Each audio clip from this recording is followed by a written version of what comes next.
Juste avant de condamner la cuisinière pour vol, une fillette de 11 ans demande la parole et sort un téléphone portable.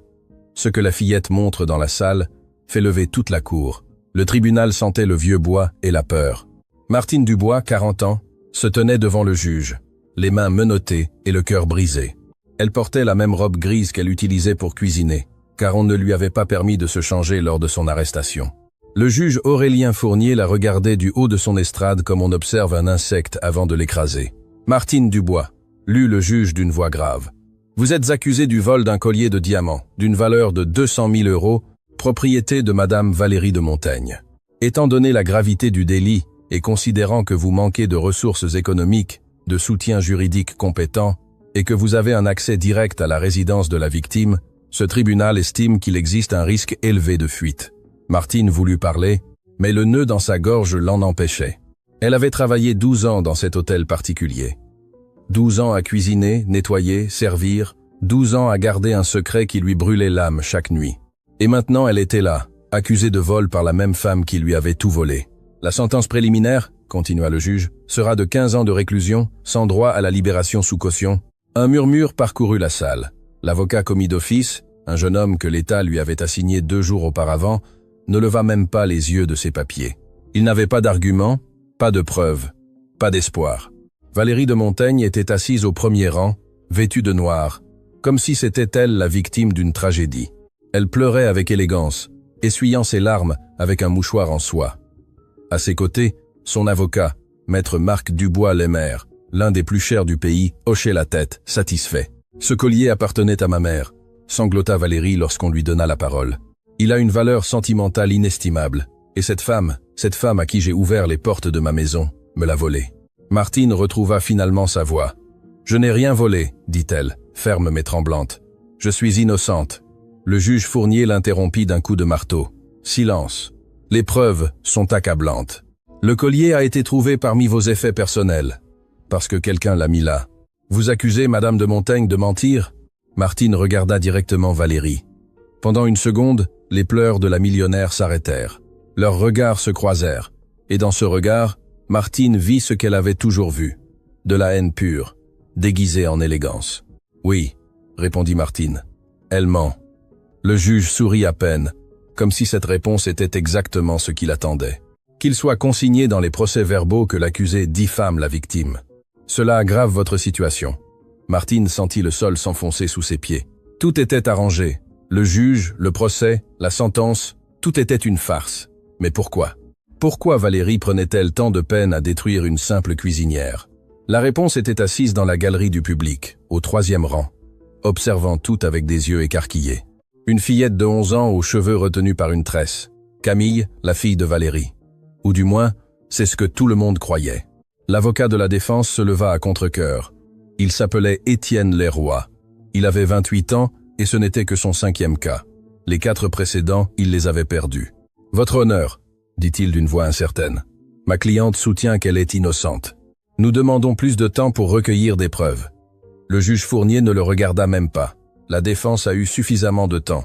Le procès continue. « Mais, monsieur le juge, on ne m'a assigné cette affaire qu'il y a 48 heures. Je n'ai pas pu. » Vous remettez en question l'efficacité de ce tribunal, maître Leroy? Le jeune avocat déglutit. Il savait que contredire Aurélien Fournier était un suicide professionnel. Le juge avait des contacts partout. Les avocats qui avaient osé le défier se retrouvaient sans travail, sans clients, sans avenir. « Non, votre honneur, je demande juste de la considération. »« Considération », répéta le juge avec sarcasme. « Madame de Montaigne a trouvé le collier caché dans les vêtements de l'accusé. Il y a des photographies. Il y a des témoins du moment où le vol a été découvert. Que vous faut-il de plus, maître? Une confession signée de sang. Quelques personnes dans la salle rirent. Martine ferma les yeux. Elle se rappela le moment exact où tout avait commencé à s'effondrer. 3 jours auparavant, elle préparait le petit déjeuner dans la cuisine. Des œufs brouillés et des fruits coupés, du jus d'orange fraîchement pressé, le même que d'habitude. Puis elle entendit les cris de Valérie. « Mon collier! Quelqu'un a volé mon collier !» Martine monta en courant. Elle trouva Valérie dans sa chambre, avec la boîte à bijoux ouverte et vide. Les employés se rassemblèrent dans le couloir.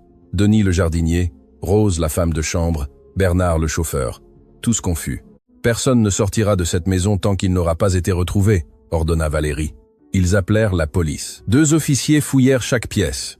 Lorsqu'ils entrèrent dans la petite chambre de Martine dans l'aile de service, ils trouvèrent le collier enveloppé dans un chemisier à l'intérieur de l'armoire. « Je ne l'ai pas mis là », dit Martine, mais personne ne l'écouta. Les policiers la menottèrent tandis que Valérie la pointait du doigt. « Voleuse, vipère, 12 ans à te donner du travail, et c'est comme ça que tu me remercies. » Camille était dans l'escalier, observant tout avec une expression d'horreur. Quand leurs yeux se croisèrent, la fillette vit quelque chose qu'elle n'attendait pas. Elle ne vit pas de culpabilité dans ce regard. Elle vit de la tristesse. Une tristesse profonde et ancienne, comme si Martine avait attendu ce moment pendant des années. Le tribunal entrait dans sa 2e heure de session. L'avocat de Valérie, un homme aux cheveux gris appelé Maître Beltran, se leva pour présenter les preuves. « Votre honneur, permettez-moi de montrer les photographies prises par les officiers au moment de la découverte. » Un écran s'alluma. Apparut l'image du collier de diamants brillant au milieu des vêtements de Martine. Puis une autre photo, l'armoire ouverte. Puis une autre, le visage de Martine au moment de l'arrestation, les larmes aux yeux. Comme le tribunal peut l'observer, continua Beltran, il n'y a aucun doute sur la culpabilité. Le collier était en sa possession. L'accusé avait un accès illimité à la résidence et, si vous me permettez d'ajouter, votre honneur, les registres montrent que Madame Dubois a des dettes considérables. « Ce n'est pas vrai !» cria Martine. Le juge frappa son marteau. Une autre interruption et je vous ferai retirer de la salle. L'avocat Beltran sourit. Selon les rapports bancaires, l'accusée doit 3 mois de loyer d'un petit appartement qu'elle entretient en dehors de la résidence de Montaigne. Elle a également une dette hospitalière d'il y a 5 ans qu'elle n'a jamais fini de payer. Le mobile est clair. Elle avait besoin d'argent. Martine serra les poings. Oui, elle avait des dettes. Qui n'en avait pas en gagnant le salaire misérable que Valérie lui payait? Mais jamais, même dans ses pires moments, elle n'aurait volé, et encore moins dans cette maison. Pas pour Valérie, mais pour Camille. De plus, ajouta Beltrand, nous avons le témoignage de Madame de Montaigne. Valérie se leva avec la grâce d'une actrice de télé-roman. Martine a toujours été une femme réservée. Je n'ai jamais su grand-chose de sa vie. Je l'ai engagée il y a 12 ans parce qu'elle avait besoin de travail et qu'elle me faisait pitié. Mais avec le temps, j'ai remarqué des choses étranges. Parfois, je la trouvais dans des parties de la maison où elle n'avait rien à faire. Parfois, je la voyais regarder mes bijoux avec une expression cupide. « Mensonge !» Martine ne put se contenir. « Silence !»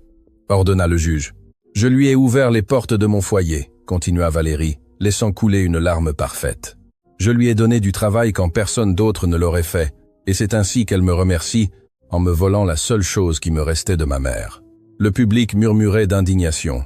Certains regardaient Martine avec mépris, d'autres secouaient la tête. L'opinion était claire. Elle était coupable. Mais au 3e rang, Camille ne regardait pas sa mère avec admiration. Elle la regardait avec doute. Car 3 nuits auparavant, Camille avait vu quelque chose que personne d'autre n'avait vu, quelque chose qu'elle ne comprenait pas tout à fait, quelque chose qu'elle avait enregistré sur son téléphone sans savoir pourquoi. Avant de continuer notre histoire, j'aimerais saluer tout spécialement nos abonnés en France, en Belgique, en Suisse, au Québec, au Luxembourg, au Sénégal, en Côte d'Ivoire, au Maroc, en Algérie, en Tunisie, en Haïti, au Cameroun, à Madagascar, au Mali, au Congo, au Tchad, au Gabon, au Vietnam et au Cambodge. D'où nous écoutez-vous? Commentez pour que je vous salue. Bénédiction à tous. Suite de l'histoire. Le juge Fournier révisa ses papiers avec une fausse solennité. Tout le monde dans la salle savait que la sentence était déjà décidée, il ne restait plus qu'à la prononcer. Ayant entendu les témoignages et examiné les preuves, commença-t-il, ce tribunal déclare Martine Dubois coupable du délit de vol aggravé par abus de confiance. Martine sentit ses jambes flancher. La sentence définitive sera de 15 ans de prison à la maison d'arrêt des femmes de Fleury-Mérogis. La condamnée n'aura droit ni à la libération sous caution, ni à la liberté anticipée pendant les 10 premières années. Non, murmura Martine. Ce n'est pas possible. L'avocat Leroy baissa la tête, vaincu. Il n'essaya même pas de faire appel. Valérie porta son mouchoir à ses yeux, cachant un sourire. Le juge leva son marteau pour donner le coup final. Par conséquent, je déclare. Les portes du tribunal s'ouvrirent brusquement. Tout le monde se retourna. Une fillette entra en courant, portant toujours son uniforme d'école et la tresse à moitié défaite. C'était Camille de Montaigne. « Attendez !» cria-t-elle. « J'ai quelque chose à dire. » Le juge Fournier fronça les sourcils. « Qui a laissé entrer cet enfant ? Garde, sortez-la immédiatement. » Non, Camille courut vers l'avant. « J'ai une preuve. » Martine est innocente. Le murmure dans la salle se transforma en vacarme. Valérie se leva, pâle comme un linge. Camille, que fais-tu ici? Tu devrais être à l'école. Je me suis enfui, répondit la fillette, parce que je savais qu'ils allaient la condamner aujourd'hui et je ne pouvais pas laisser ça arriver. Le juge frappa son marteau 1, 2, 3 fois. Ordre! Ordre dans la salle. Cet enfant n'est pas autorisé à être ici. Garde. J'ai une vidéo, cria Camille, sortant son téléphone de sa poche. Et tout le monde doit la voir. Le silence tomba comme une pierre. Valérie fit un pas vers sa fille avec une expression de fureur contenue. Donne-moi ce téléphone tout de suite. Camille, je te préviens. Non. La fillette recula. Je ne vais pas te laisser détruire Martine. Elle n'a rien fait de mal, et j'ai la preuve. Le juge Fournier regarda Valérie. Pendant une seconde, leurs yeux se croisèrent. Ce fut un instant bref, mais Martine le vit. Il y avait quelque chose entre eux, une complicité qui allait au-delà de ce procès. Le procureur, un homme d'âge moyen nommé Guillaume Tellier, qui était resté silencieux jusqu'alors, se leva. « Votre honneur, je demande que la mineure soit autorisée à présenter sa preuve. Si elle est pertinente pour l'affaire, la Cour a l'obligation de la considérer. » Le juge serra la mâchoire. « C'est hautement irrégulier. Condamner une personne innocente l'est aussi, » répondit le procureur. Le juge Fournier regarda le procureur Tellier avec une irritation évidente. Il ne s'attendait pas à une résistance de ce côté-là. Guillaume Tellier était dans le système judiciaire depuis 20 ans et avait la réputation d'être un homme intègre, difficile à intimider. Le juge avait commis l'erreur de le sous-estimer. « Procureur Tellier, » dit le juge, « cet enfant a 11 ans, elle ne peut être considérée comme un témoin valable. Je ne demande pas qu'elle témoigne, votre honneur. Je demande qu'une preuve matérielle qu'elle affirme posséder soit examinée.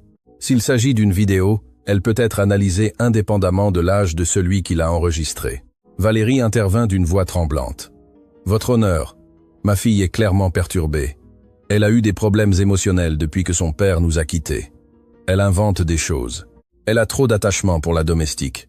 Je ne suis pas une menteuse, dit Camille avec fermeté. Et mon père ne nous a pas quittés. Tu l'as forcé à partir. » Le murmure recommença. Le juge frappa le marteau. « Silence !»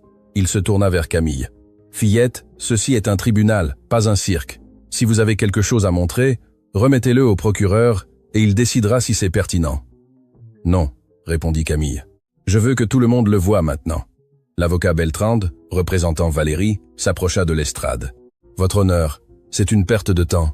La fillette a clairement été manipulée par l'accusé. »« Martine ne m'a pas manipulée !»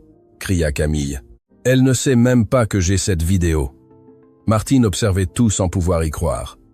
Cette fillette, qu'elle avait vue grandir depuis qu'elle était bébé, risquait tout pour elle. Pourquoi? Qu'avait vu Camille qui l'avait poussée à agir ainsi? Le procureur Tellier s'approcha calmement de Camille. « Camille, n'est-ce pas ?» La fillette hocha la tête. « Pouvez-vous me dire ce que montre la vidéo?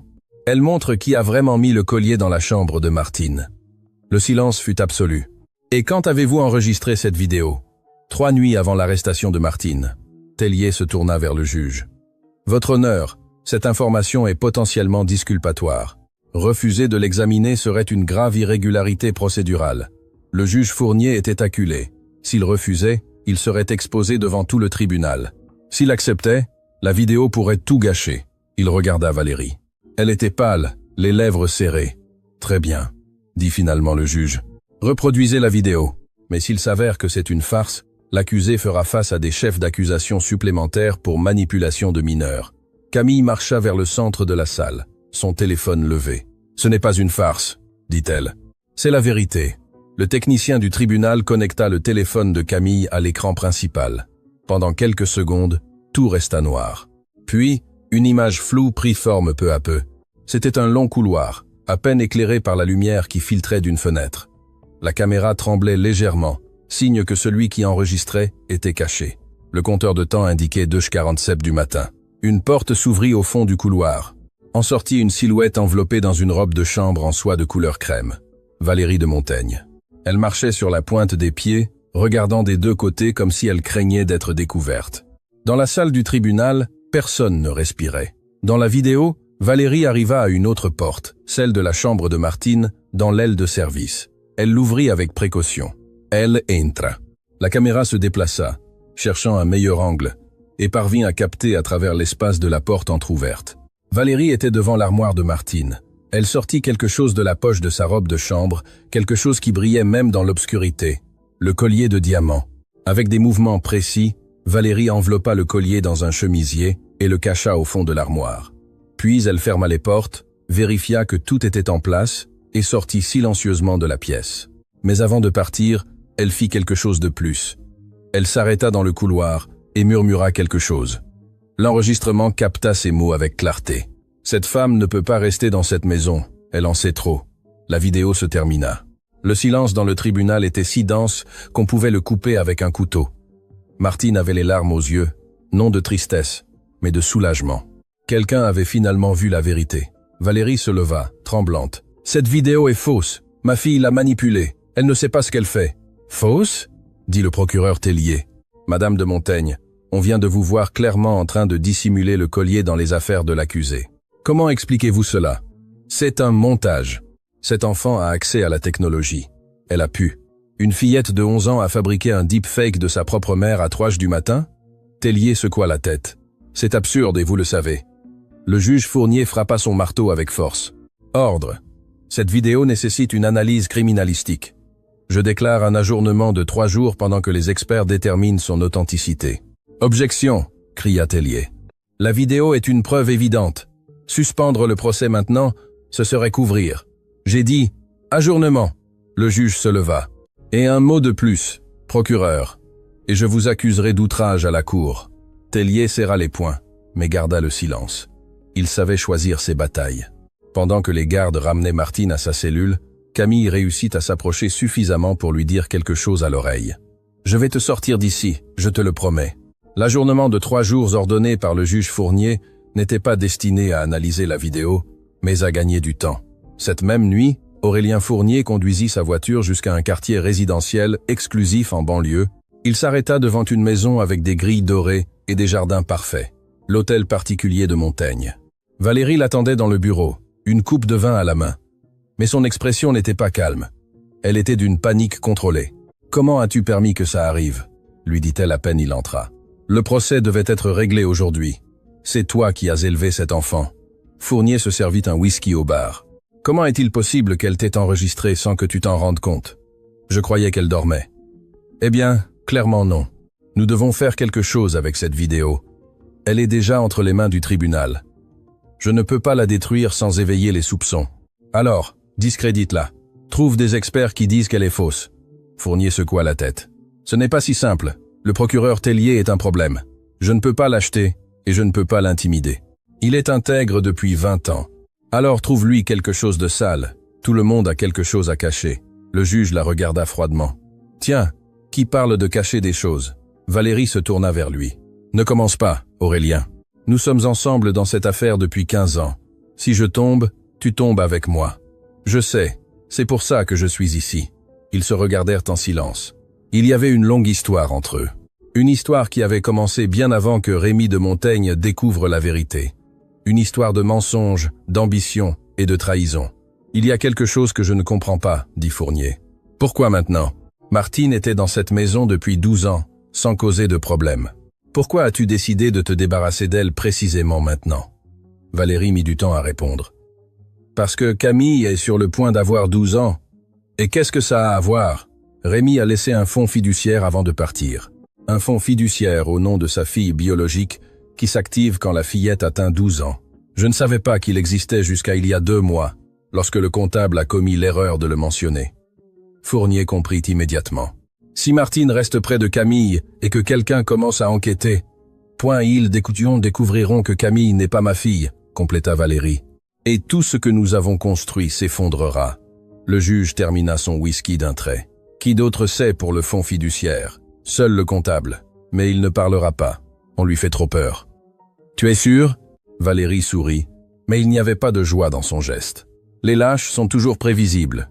Le centre de détention pour femmes était un bâtiment gris avec de petites fenêtres et des murs tachés d'humidité.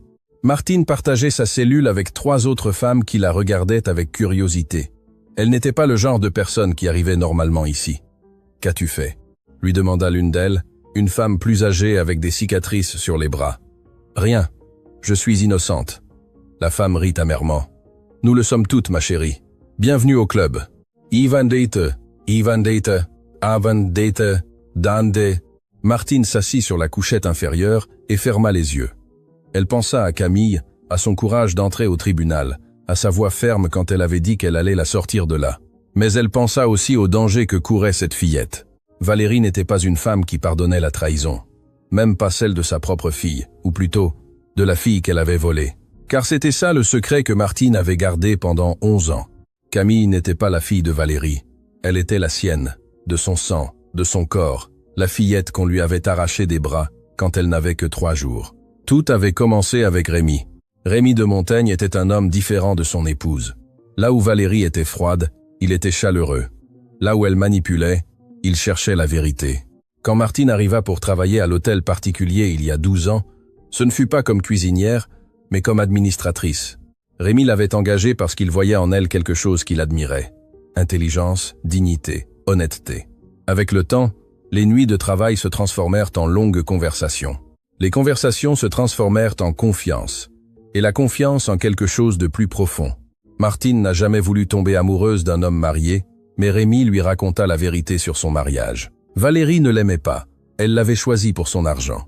Et quand il voulut divorcer, elle le menaça de détruire sa réputation, son entreprise, tout ce qu'il avait construit. Quand Martine tomba enceinte, Rémi lui promit qu'il trouverait le moyen de quitter Valérie, qu'ils formeraient une famille ensemble, qu'il la protégerait, mais il ne put la protéger de rien. Valérie l'apprit 1 semaine après l'accouchement, et ce qui s'ensuivit fut un cauchemar que Martine revivait chaque nuit. Maintenant, assise dans cette cellule, elle se demandait si un jour elle aurait le courage de raconter toute la vérité à Camille, la vérité sur sa naissance, la vérité sur son père, la vérité sur pourquoi Martine avait supporté 12 ans d'humiliation juste pour pouvoir la voir grandir. La réponse à cette question dépendait de quelque chose que Martine ne contrôlait pas. Survivre au prochain jour. Camille passa les 3 jours de l'ajournement enfermée dans sa chambre. Valérie lui avait confisqué le téléphone, l'ordinateur, et avait ordonné aux employés de ne pas lui parler. L'hôtel particulier était devenu sa prison, mais la fillette n'avait pas peur. Elle était furieuse. Chaque nuit, elle entendait sa mère parler au téléphone dans le bureau. Elle ne pouvait pas entendre les mots complets, mais elle captait des fragments, contrôlait la situation, discréditait la vidéo. Cet enfant ne sait pas ce qu'elle a fait. La 3e nuit, Camille attendit que Valérie s'endorme. Puis elle se glissa dans le couloir jusqu'au bureau. La porte était fermée à clé, mais Camille connaissait une astuce que Martine lui avait enseignée il y a des années. Le chambranle de la porte était vieux et cédait si on poussait au bon endroit. Elle entra dans le bureau et alluma la lampe du bureau. Elle ne savait pas exactement ce qu'elle cherchait, mais elle savait que sa mère cachait des choses. Elle l'avait toujours su.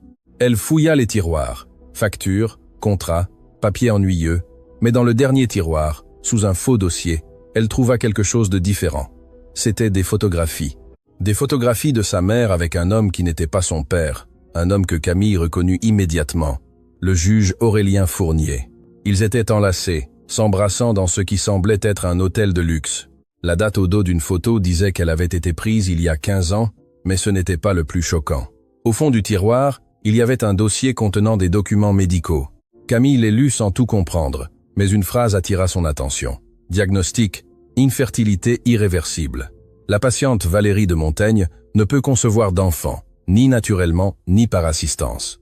Le cœur de Camille s'arrêta. Si sa mère ne pouvait pas avoir d'enfant, alors qui était-elle vraiment? La porte du bureau s'ouvrit brusquement. Valérie se tenait là, le visage défiguré par la fureur. « Qu'est-ce que tu fais ?» Camille leva les documents. « Qui suis-je, maman? D'où suis-je venu ?» Valérie traversa la pièce en 3 enjambées et lui arracha les papiers des mains. « Ce ne sont pas tes affaires. »« Bien sûr que si. Ces papiers disent que tu ne peux pas avoir d'enfant. »« Alors, qu'est-ce que je suis? Adopté? Volé ?»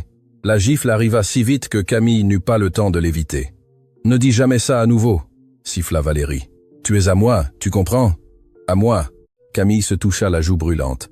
Les larmes jaillirent, mais pas de douleur, de rage. « Je vais découvrir la vérité, » dit-elle, « et quand je le ferai, tout le monde saura qui tu es vraiment. » Valérie sourit froidement. « Nous verrons bien. » Le jour de la reprise de la session du tribunal, la tension était palpable. Les rangs des spectateurs étaient pleins. La presse attendait dehors avec des caméras et des microphones. L'affaire de la cuisinière accusée de vol était devenue une nouvelle nationale grâce à la vidéo de Camille. Martine fut escortée de sa cellule avec de nouvelles cernes, mais la même dignité que toujours.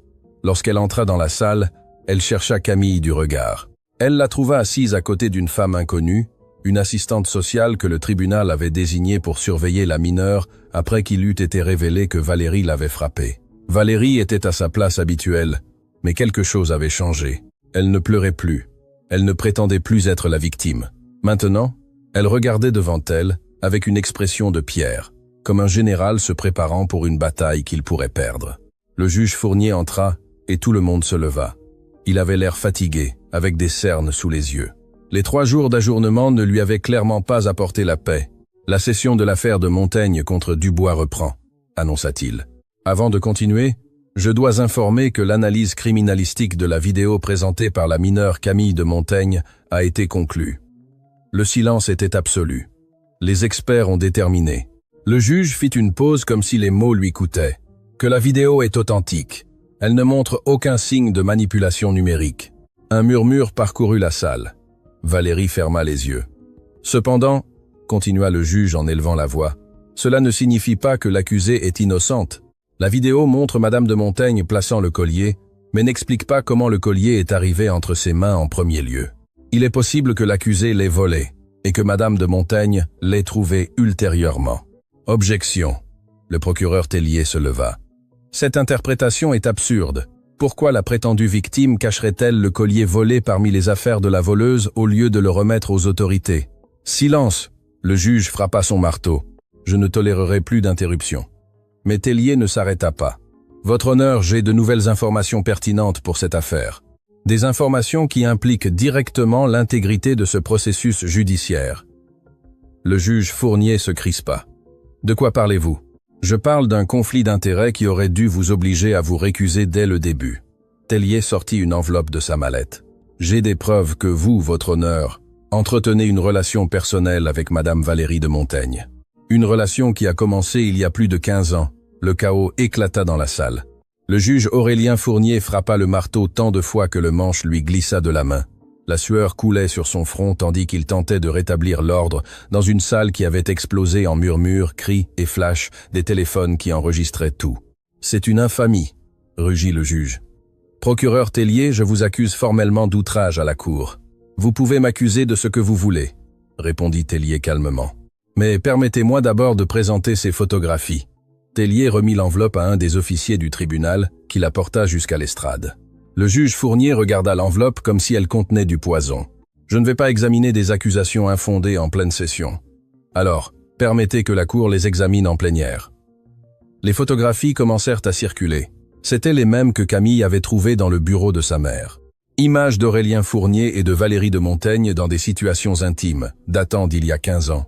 Valérie se leva. « Ces photos sont fausses. Ils utilisent ma fille pour fabriquer des preuves. Ces reçus bancaires sont-ils faux aussi ?» Torres sortit un autre document. Transfert mensuel d'un compte au nom de Montaigne Entreprises vers un compte personnel du juge Fournier. 15 ans de paiement. Pouvez-vous expliquer cela, votre honneur? Le visage de Fournier était devenu rouge. Cette session est suspendue indéfiniment, déclara-t-il. Garde, escortez le procureur hors du tribunal. Vous ne pouvez pas faire ça, cria quelqu'un dans le public. J'exige une récusation, cria l'avocat commis d'office de Martine, retrouvant finalement son courage. Le désordre était total. Martine observait tout de sa place, sans pouvoir croire ce qui se passait.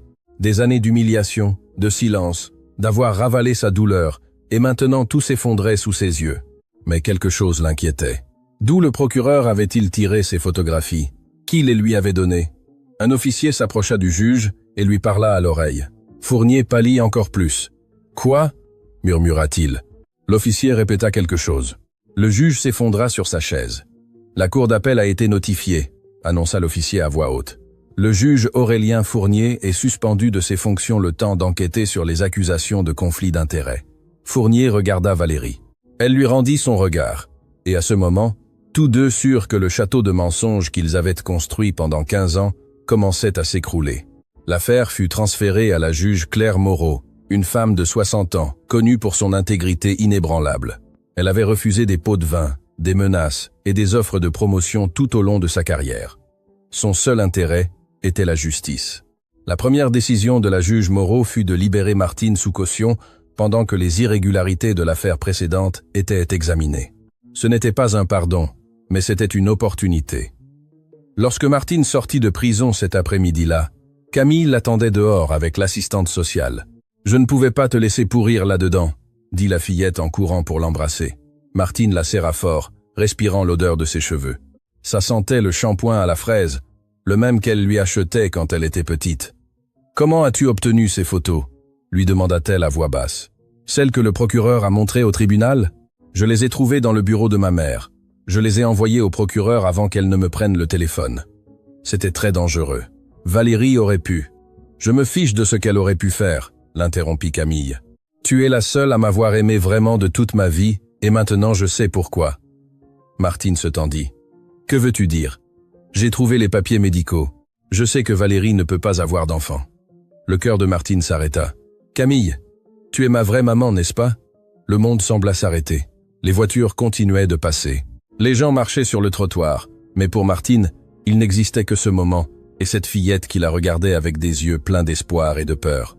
« Oui », murmura Martine. « Oui, je suis ta mère. » Camille la serra plus fort. Elle ne pleura pas. Elle la tint juste comme si elle avait peur que quelqu'un les sépare à nouveau. « Pourquoi ne me l'as-tu jamais dit? Parce que si je l'avais fait, Valérie m'aurait détruite, et je n'aurais pas pu te voir grandir.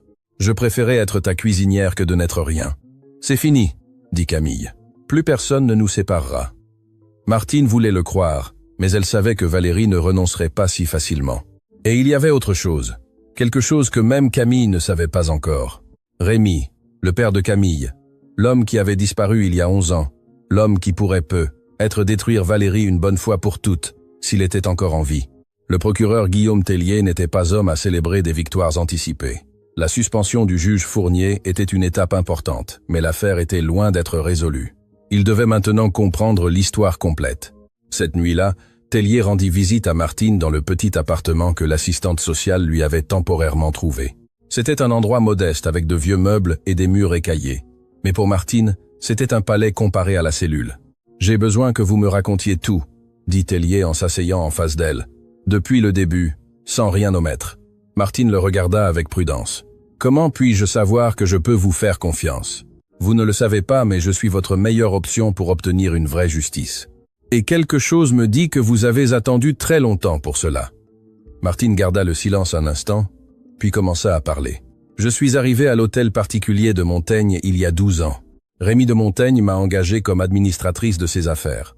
J'avais un diplôme universitaire, de l'expérience, des références. Il m'a choisi parmi 50 candidats. Pourquoi avez-vous fini comme cuisinière? À cause de Valérie. Quand elle a découvert notre relation, elle m'a donné 2 options. Devenir servante ou aller en prison pour une fraude qu'elle inventerait. Elle avait les contacts pour le faire. Le juge Fournier n'était que l'un d'entre eux. Tellier prenait des notes. Quand votre relation avec Rémi a-t-elle commencé? 1 an après que j'ai commencé à travailler là. C'était progressif. Il était différent. Il n'était pas comme Valérie. L'argent ou le pouvoir ne l'intéressait pas. Il voulait juste être heureux. Et la grossesse? Martine ferma les yeux. Je suis tombée enceinte au bout de 2 ans de relation. Rémi voulait quitter Valérie. Il allait demander le divorce, mais elle l'a appris avant. Comment? Je ne l'ai jamais su avec certitude. Je crois qu'elle nous surveillait, ou que quelqu'un l'a averti. Et que s'est-il passé quand la fillette est née? La voix de Martine se brisa. Ils me l'ont enlevée. 1 semaine après l'accouchement, Valérie est arrivée avec des avocats et des documents. Elle a dit que le bébé serait enregistré comme sa fille et celle de Rémi, que si je disais quelque chose, j'irais en prison et que je ne la reverrais jamais. Et Rémi ne vous a pas défendu? Il a essayé, mais Valérie avait plus de pouvoir. Elle l'a menacé de le détruire publiquement, de lui enlever tout. Finalement, Rémi a quitté le pays. On m'a dit qu'il était au Maroc, mais je n'ai jamais plus eu de ses nouvelles. Tellier arrêta d'écrire. Êtes-vous sûr qu'il est parti volontairement? Martine le regarda avec surprise. Que voulez-vous dire? Je veux dire que Valérie a prouvé qu'elle était capable de beaucoup de choses. Êtes-vous sûr que Rémi est simplement parti? C'était une question que Martine s'était posée maintes fois et la réponse l'avait toujours terrifiée. Tellier passa les jours suivants à enquêter sur tout ce qu'il pouvait sur Rémi de Montaigne. Les registres officiels indiquaient qu'il avait quitté le pays il y a 11 ans à destination de Casablanca, au Maroc. Il avait vendu ses actions de l'entreprise familiale à Valérie pour une somme ridiculement basse. Il avait signé la renonciation à l'autorité parentale de Camille. Tout semblait volontaire, mais quelque chose ne cadrait pas. Tellier parla avec d'anciens employés de Montaigne Entreprises. Tous décrivaient Rémi comme un homme passionné par son travail, dévoué, presque obsessionnel avec les détails. Ce n'était pas le genre de personne qui abandonnerait tout du jour au lendemain. Il enquêta également sur les finances et là, il trouva quelque chose d'intéressant. Les transferts au juge Fournier n'étaient pas les seules irrégularités. Il y avait des paiements mensuels à une clinique privée à Genève. Des paiements qui avaient commencé exactement il y a 11 ans et qui continuaient à ce jour. Quel genre de traitement médical durait 11 ans? Tellier décida de rendre visite à quelqu'un qui pourrait avoir des réponses. Denis, le vieux jardinier de l'hôtel particulier de Montaigne. Il le trouva dans un bistrot du centre, buvant seul dans un coin sombre. Denis avait 70 ans, les mains calleuses par des décennies de travail et les yeux de quelqu'un qui a trop vu. « Je ne veux pas d'ennui », dit-il lorsque Tellier s'assit en face de lui. « Je ne viens pas vous causer d'ennui, je veux juste la vérité. La vérité est dangereuse. Plus dangereux est de laisser des personnes innocentes payer pour des crimes qu'elles n'ont pas commis. » Denis but une longue gorgée de sa bière. « Que voulez-vous savoir ?»« Tout, depuis le début. » Le vieil homme soupira. « J'étais là la nuit où la fillette est née. Martine a accouché à la maison, dans sa chambre de service. Rémi était avec elle. Ce fut le moment le plus heureux que j'ai vu dans cet hôtel particulier. Et après, l'enfer est arrivé. Valérie est apparue avec des hommes en costume, des avocats, je suppose. Ils ont dit à Rémi que s'il ne coopérait pas, il publierait des photos de Martine enceinte. Il l'accuserait de viol, détruirait son nom. Viol? Mais la relation était consensuelle. Vous et moi le savons. Mais, dans un tribunal avec les juges que Valérie contrôle, qui aurait cru une employée contre l'épouse d'un millionnaire? Tellier comprenait. C'était le même système corrompu qui avait failli condamner Martine pour un vol qu'elle n'avait pas commis. Rémi est parti de son plein gré? Denis baissa la voix. Je ne sais pas. Je l'ai vu sortir de la maison cette nuit-là avec une valise. Il avait l'air d'un homme vaincu. Mais il y a quelque chose qui m'a toujours paru étrange. Quoi? Avant de partir, il m'a donné une lettre. Il m'a dit de la garder et de ne l'ouvrir que si quelque chose de mal arrivait à Martine ou à la fillette. Tellier se pencha en avant. « Vous avez toujours cette lettre ?» Denis hocha la tête lentement. « Je l'ai gardée pendant 11 ans. Je crois qu'il est temps de l'ouvrir. » La lettre était rangée dans une boîte en métal sous le lit de Denis. Le papier avait jauni avec les années, mais l'encre était toujours lisible. Tellier la lut à voix haute, tandis que Denis écoutait avec une expression grave. « À qui de droit?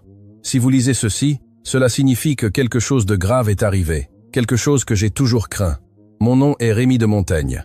Je suis le père biologique d'une fillette nommée Camille, née le 15 mars il y a 11 ans. Sa mère biologique est Martine Dubois, la femme que j'aime et que je n'ai pas pu protéger. Mon épouse, Valérie de Montaigne, m'a obligé à quitter le pays sous la menace de détruire Martine et de garder ma fille. Je n'ai d'autre choix que d'obéir, mais je veux laisser une trace de la vérité au cas où quelqu'un en aurait besoin un jour. Valérie ne peut pas avoir d'enfant. Nous le savions avant de nous marier.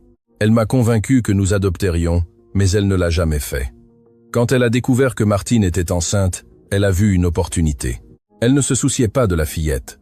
Elle se souciait d'avoir une héritière qui légitimerait sa position dans la famille. J'ai laissé un fonds fiduciaire au nom de ma fille biologique qui s'activera à ses 12 ans. Les documents sont avec le comptable de la famille, Alain Bernard. Il est le seul à connaître la vérité complète, mais il a trop peur de Valérie pour parler. Si Martine ou Camille sont en danger, cherchez Alain. Il a les preuves dont vous avez besoin. S'il vous plaît, protégez ma fille. C'est la seule bonne chose que j'ai laissée dans ce monde. Rémi de Montaigne. Tellier plia la lettre avec précaution. Savez-vous où se trouve cet Alain Bernard? Il travaille toujours pour la famille. Il est le seul qui est là depuis plus longtemps que moi. Pourquoi n'avez-vous jamais montré cette lettre avant? Denis le regarda avec des yeux fatigués. Parce que j'avais peur. Valérie a des yeux partout, et j'ai une fille et des petits-enfants à protéger. Et maintenant? Maintenant, je suis vieux et je suis fatigué de vivre avec ce poids. Si je peux aider cette fillette et Martine avant de mourir, j'aurais au moins fait quelque chose de bien. Tellier rangea la lettre dans sa mallette. Ceci change tout. Avec cette lettre et le témoignage d'Alain Bernard, nous pouvons prouver que Valérie s'est approprié illégalement une mineure, et Rémi croit qu'il est toujours en vie. C'est ce que je vais découvrir. Alain Bernard était un homme de 55 ans avec un costume bon marché et une expression de nervosité perpétuelle. Il était le comptable de la famille de Montaigne depuis 30 ans. D'abord sous les ordres du père de Rémi, puis sous Rémi lui-même, et finalement sous le joug de Valérie. Lorsque Tellier lui rendit visite dans son bureau, Alain faillit faire une crise cardiaque. « Je ne peux pas vous parler, dit-il en fermant la porte derrière lui. Si Valérie l'apprend. Valérie est sous enquête pour de multiples délits. Elle n'a plus le pouvoir qu'elle avait. Vous ne comprenez pas. Elle a des contacts, des gens dangereux. » Tellier posa la lettre de Rémi sur le bureau. « Reconnaissez-vous cette écriture ?» Alain pâlit en la lisant. « Où avez-vous trouvé ça ?»« Cela n'a pas d'importance. Ce qui compte, c'est que vous avez des preuves qui peuvent couler Valérie une bonne fois pour toutes. Des documents du fonds fiduciaire, des registres des irrégularités financières. Si je remets ces documents, je suis mort. Si vous ne les remettez pas, une femme innocente peut retourner en prison et une fillette continuera d'être l'otage d'une criminelle. » Alain s'effondra sur sa chaise. Ses mains tremblaient. « Il y a quelque chose que vous ne savez pas, » dit-il finalement. Quelque chose que même Rémi ne savait pas quand il a écrit cette lettre. « Quoi ?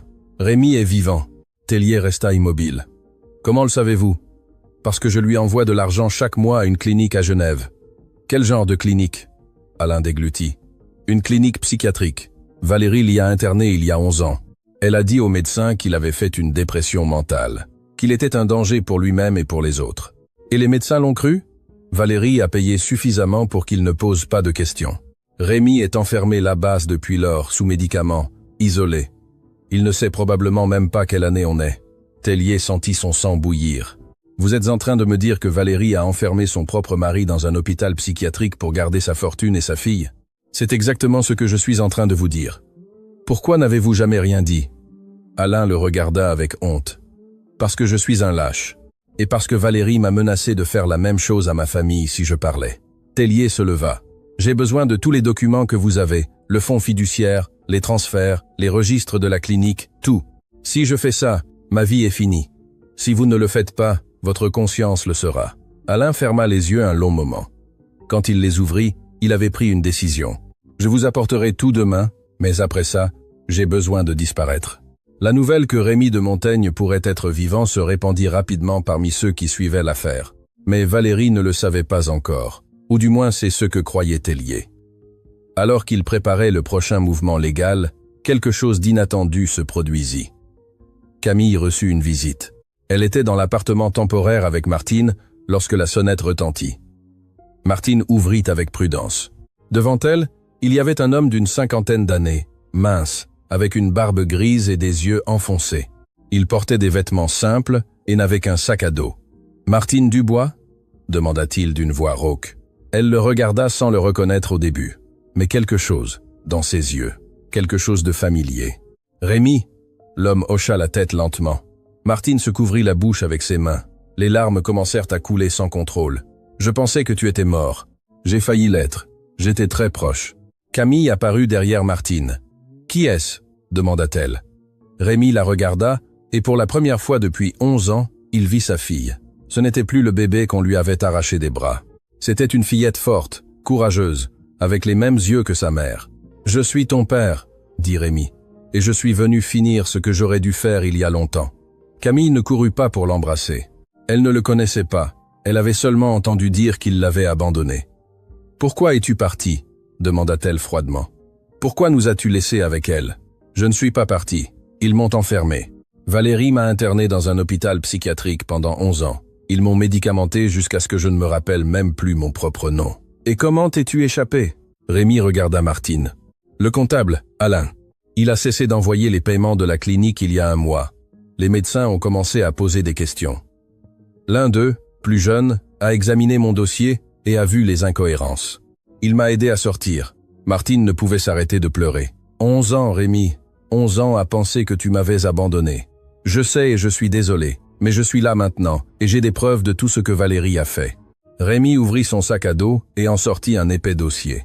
Des enregistrements, des documents, des témoignages d'employés de la clinique, assez pour l'enfermer à vie. Camille s'approcha finalement. « Tu es vraiment mon papa ?»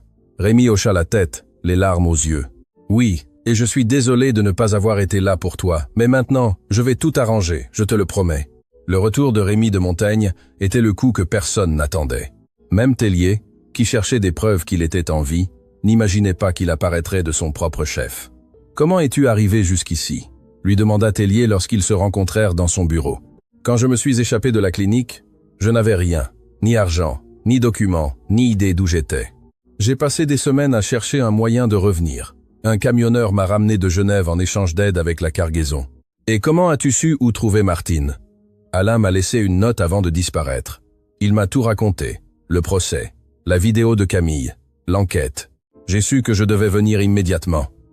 Tellier examina les documents que Rémi avait apportés. Ils étaient explosifs. Des dossiers médicaux falsifiés. Des ordres d'internement signés par un juge corrompu. Des transferts d'argent à la clinique pendant 11 ans. Ce juge qui a signé ton internement, c'est Aurélien Fournier, confirma Rémi. Le même qui présidait le procès de Martine. Cela explique beaucoup de choses. Rémi se pencha en avant. Il y a autre chose que tu dois savoir. Valérie n'a pas agi seule dans tout ça. Elle a des partenaires, des gens puissants qui ont profité de mes affaires pendant des années. Qui? Des politiciens, des hommes d'affaires, même quelques juges, en plus de Fournier. C'est un réseau complet de corruption qui utilise ma fortune pour financer ses opérations. Tellier sentit le poids de ce que disait Rémi. C'est plus grand que ce que je pensais. C'est pourquoi tu ne peux pas simplement arrêter Valérie et t'attendre à ce que tout se termine. Elle parlera, elle négociera, elle livrera les autres pour se sauver, et le réseau continuera de fonctionner. Alors, que proposes-tu? Rémi sortit un dernier document de son sac à dos. J'ai les noms de tous, et j'ai des preuves contre chacun, mais j'ai besoin que cela soit géré avec prudence. Si nous nous précipitons, les preuves et les personnes disparaîtront. Tellier prit le document. C'était une liste de 15 noms. Il en reconnut immédiatement certains. Des hommes d'affaires célèbres, un sénateur, 2 juges fédéraux. Ceux-ci pourraient détruire des carrières entières. C'est exactement ce que je veux, dit Rémi. Ils ont détruit ma vie. Ils ont détruit Martine. Ils ont failli détruire ma fille. Il est temps qu'ils paient. Valérie de Montaigne n'était pas stupide. Elle savait que quelque chose avait changé. Ses appels au juge Fournier ne recevaient plus de réponse. Alain Bernard avait disparu sans laisser de traces. Et les avocats qui, auparavant, lui léchaient les mains, évitaient maintenant ses appels. Elle décida de prendre des mesures. Cette nuit-là, Valérie rendit visite à quelqu'un qui lui devait encore des faveurs, le sénateur Hervé Parmentier, l'un des noms sur la liste de Rémi. Ils se rencontrèrent dans un restaurant privé, loin des regards curieux. « J'ai besoin que tu fasses disparaître cette affaire », lui dit Valérie sans détour. « Ce n'est pas si simple », répondit Parmentier nerveux. « Le procureur Tellier est intouchable, et maintenant il y a des rumeurs selon lesquelles Rémi est en vie. » Valérie pâlit. « Qu'as-tu dit ? Il y a des gens qui l'ont vu en ville. Si c'est vrai, tu as un problème beaucoup plus grand qu'une affaire de vol. Rémi est dans une clinique à Genève. Il est là depuis 11 ans. Apparemment plus maintenant. » Valérie sentit le monde s'effondrer sous ses pieds. Si Rémi était vivant et libre, il avait suffisamment de preuves pour la couler. Il avait gardé des copies de tout. Il avait toujours été trop prudent. « J'ai besoin de protection, dit-elle. Si je tombe, nous tombons tous. Ne me menace pas, Valérie. Ce n'est pas une menace, c'est un fait. J'ai des documents qui t'impliquent, toi et 12 autres. Si je vais en prison, ces documents arrivent à la presse. » Parmentier la regarda avec un mélange de haine et de peur. « Que veux-tu ? Je veux que Rémi disparaisse vraiment cette fois, et je veux que ce procureur soit retiré de l'affaire. C'est impossible. Alors trouve un moyen de le rendre possible ou nous finirons tous en prison. » Parmentier resta silencieux un long moment. « Il y a un moyen, dit-il finalement, mais c'est risqué. Parle. Je peux faire transférer Tellier dans un autre district et je peux envoyer des gens chercher Rémi avant qu'il ne témoigne. Fais-le. Et si quelque chose tourne mal ?» Valérie sourit froidement. « Si quelque chose tourne mal, je m'assurerai que nous coulions tous ensemble. » La juge Claire Moreau convoqua une audience d'urgence 3 jours plus tard. L'affaire avait pris des dimensions que personne n'avait anticipées. La salle était comble. Martine était assise à côté de sa nouvelle avocate, une que Tellier lui avait trouvée. Une femme nommée Patricia Vega, spécialiste des cas d'abus institutionnels. Camille était dans la galerie avec l'assistante sociale. Et pour la première fois depuis 11 ans, Rémi de Montaigne était présent au tribunal. Valérie fut escortée par 2 officiers. Elle ne portait plus de noir, ni ne pleurait avec élégance. Elle avait des cernes profonds, et les cheveux en désordre. Le masque de la victime était tombé. La juge Moreau prit la parole. « Cette audience a pour but d'examiner les nouvelles preuves présentées dans l'affaire de Montaigne contre Dubois. Étant donné que les circonstances ont radicalement changé, j'ai décidé d'élargir la portée de l'enquête. » Valérie regarda son avocat, mais il évita ses yeux. Il ne voulait plus la défendre. « Procureur Tellier, pouvez-vous présenter vos conclusions ?» Tellier se leva. « Votre honneur, ces dernières semaines, nous avons découvert une conspiration qui s'étend sur plus d'une décennie. Valérie de Montaigne, en complicité avec le juge Aurélien Fournier et d'autres individus, a commis les délits suivants. Appropriation illégale d'une mineure, internement frauduleux de son époux Rémy de Montaigne, détournement de fonds familiaux et fabrication de preuves pour incriminer une personne innocente. Le murmure dans la salle fut intense. La juge demanda le silence. De plus, continua Tellier, nous avons des preuves que cette conspiration implique des fonctionnaires de haut niveau. Je demande l'ouverture d'une enquête fédérale et la détention préventive de l'accusé. Valérie se leva. C'est une chasse aux sorcières. Ils utilisent ma fille et une servante pour me détruire. Asseyez-vous, Madame de Montaigne, ordonna la juge. Je ne vais pas m'asseoir. Cette fillette n'est pas la fille de cette femme. J'ai les documents qui le prouvent. Les documents que vous avez sont faux, intervint Rémy depuis sa place. J'étais présent lorsque Camille est née. Martine est sa mère biologique et vous le savez parfaitement. Valérie le regarda avec une haine pure. Tu devrais être enfermé. J'étais enfermé 11 ans par ton ordre. La juge frappa son marteau. Ordre, Madame de Montaigne. Vous êtes détenue pendant que ces accusations sont examinées. Officier, emmenez-la. Yuganandaliso, distanso, azitasur. Pendant que les gardes s'approchaient de Valérie, elle cria une dernière chose. Ça ne s'arrête pas là. J'ai des informations sur tout le monde. Si vous me coulez, je vous coule avec moi. Les portes se fermèrent derrière elle, mais tout le monde dans la salle savait qu'elle avait raison. Cela ne faisait que commencer. La détention de Valérie de Montaigne fit la une de toutes les chaînes. Les caméras capturèrent le moment où elle fut sortie du tribunal, les mains menottées, criant des menaces que personne ne voulait entendre. Pour le public, c'était la fin d'une méchante. Pour ceux qui connaissaient l'histoire complète, ce n'était que le début de quelque chose de beaucoup plus grand. Martine observait tout depuis la salle sans pouvoir y croire. 12 ans de silence, d'humiliation, d'avoir ravalé sa douleur chaque fois qu'elle voyait Camille appeler une autre femme « maman ». Et maintenant, enfin, la vérité éclatait au grand jour. Mais elle ne ressentait pas de joie, elle ressentait de la peur, car Valérie n'était pas le genre de personne qui abandonnait, et ces derniers mots résonnaient dans l'esprit de Martine. « Si vous me coulez, je vous coule avec moi ». Cette nuit-là, Martine, Rémy et Camille dînèrent ensemble pour la première fois en famille. L'appartement était petit, la nourriture était simple, mais aucun des trois n'avait vécu quelque chose de tel depuis plus d'une décennie. « Que va-t-il se passer maintenant ?»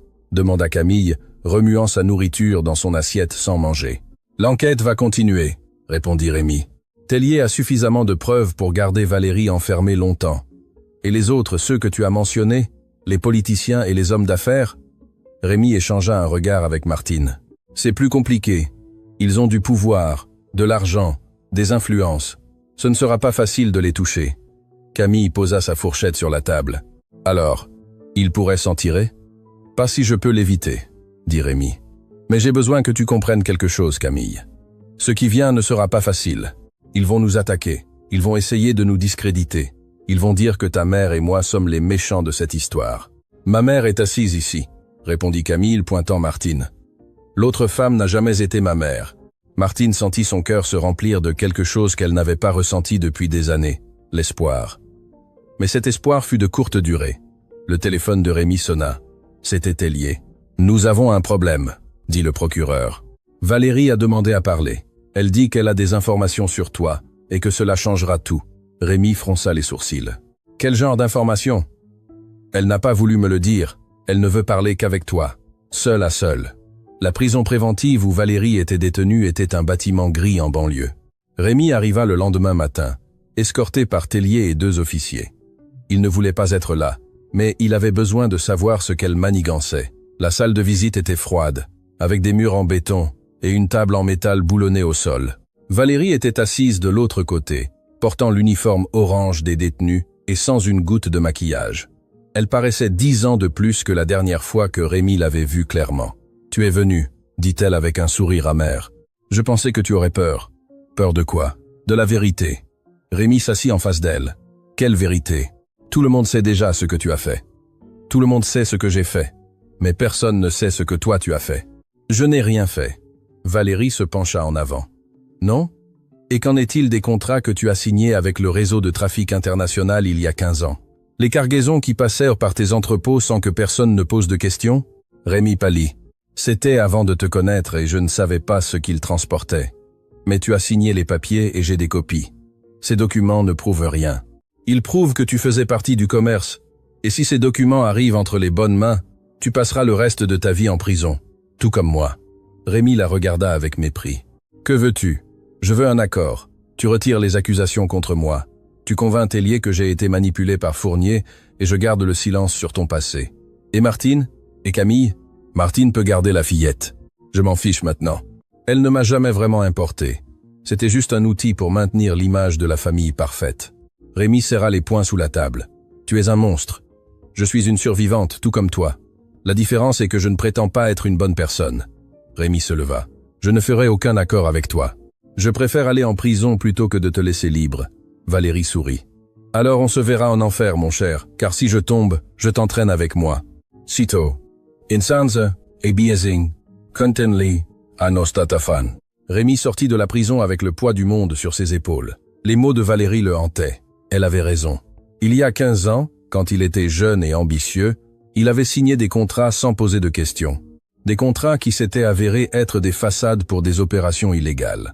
Quand il avait découvert la vérité, il s'était immédiatement éloigné.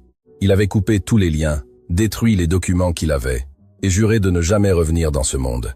Mais Valérie avait apparemment conservé des copies. Cette nuit-là, Rémi raconta tout à Martine. « J'ai été un idiot, dit-il, assis sur le bord du lit, la tête entre les mains.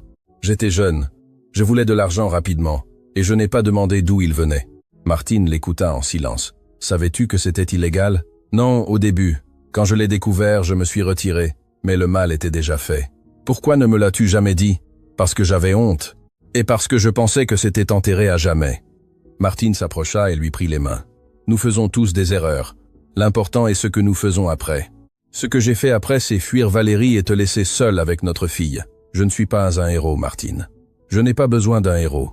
J'ai besoin de quelqu'un qui est prêt à se battre. Es-tu prêt? » Rémi la regarda dans les yeux. « Oui. Alors nous allons affronter ça ensemble. Si Valérie a des documents, nous avons la vérité.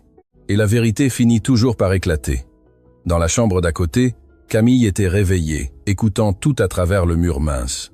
Elle venait de découvrir que son père n'était pas parfait, qu'il avait commis de graves erreurs, que l'homme qui était revenu pour la sauver avait ses propres démons. Mais au lieu de se sentir déçue, elle ressentit quelque chose de différent, de la compréhension. Car s'il y avait quelque chose que Camille avait appris au cours de ses 11 ans de vie, c'était que les gens ne sont ni complètement bons ni complètement mauvais, ils sont humains, et les humains se trompent. La question était, les erreurs du passé pouvaient-elles détruire l'opportunité d'un avenir meilleur? Le procureur Tellier accueillit la nouvelle avec inquiétude. Si Valérie avait réellement des documents incriminant Rémi, l'affaire se compliquait énormément. La défense pourrait argumenter que Rémi n'était pas une victime, mais un complice qui cherchait maintenant à se venger. « J'ai besoin que tu me racontes tout », dit Tellier à Rémi dans son bureau. Sans rien omettre, Rémi lui expliqua la situation. Les contrats d'il y a 15 ans, son ignorance initiale, sa décision de s'éloigner lorsqu'il avait découvert la vérité.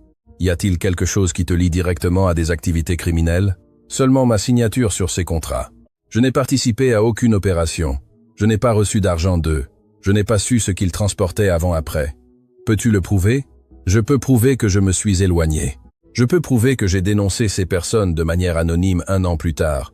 Mais je ne peux pas prouver ce que je ne savais pas à ce moment-là. Tellier se pencha en arrière sur sa chaise, pensif. Valérie va utiliser ça comme monnaie d'échange. Si l'affaire arrive au procès, sa défense va te présenter comme le vrai criminel. Je sais. Il y a une autre option, dit Tellier. Tu peux déclarer volontairement ton passé, prendre de vitesse Valérie. Si tu te confesses avant qu'elle ne t'expose, l'impact sera moindre, et l'affaire contre elle continuera.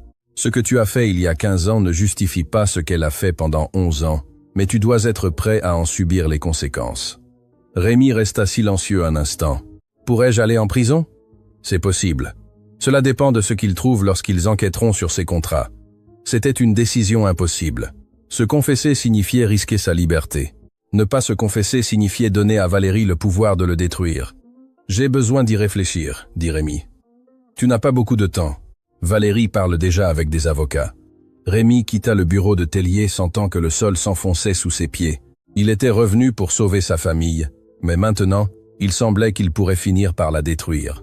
Cette nuit-là, Camille prit une décision. Elle avait écouté les conversations, elle avait vu l'angoisse sur les visages de ses parents, et elle décida qu'il était temps d'agir. Sans rien dire à personne, elle quitta l'appartement pendant que Martine et Rémi dormaient. Elle prit un taxi jusqu'à la prison où Valérie était détenue. Elle n'avait pas de rendez-vous, pas de permission, mais elle avait quelque chose de plus puissant, de la détermination. « J'ai besoin de voir Valérie de Montaigne », dit-elle au gardien à l'entrée. « Êtes-vous de la famille ? Je suis sa fille. » Le gardien la regarda avec surprise. Tout le monde avait vu les nouvelles. Tout le monde savait qui était Camille. « Attendez ici. » 30 minutes plus tard, Camille était assise dans la salle de visite. Valérie entra, escortée par 2 gardes. Lorsqu'elle vit la fillette, son expression passa de la surprise à la suspicion. « Que fais-tu ici ?